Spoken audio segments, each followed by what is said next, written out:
జిల్లా ఏటూరు నాగారం మండలం చెల్పాక అడవుల్లో పూలకొమ్మ వాగు సమీపంలో జరిగిన ఎన్కౌంటర్లో మృతి చెందిన 7 మావోలకు ఘన నివాళులర్పిస్తూ మావోయిస్టు పార్టీ రాష్ట్ర కమిటీ నేడు రాష్ట్ర వ్యాప్త బంద్కు పిలుపునిచ్చింది. ఏటూరు నాగారం, కన్నాయిగూడెం, మంగపేట, తాడవాయి మండలాల వ్యాప్తంగా బంద్ ప్రభావం ఏమీ లేకుండా విద్య, వ్యాపార, ఆర్టీసీ సంస్థలు యథావిధిగా కొనసాగాయి.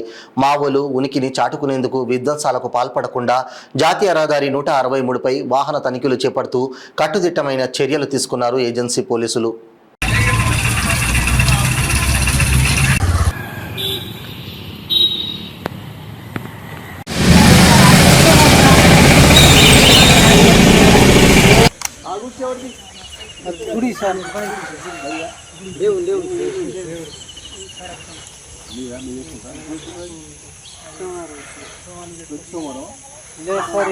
పండుగ అయినప్పుడు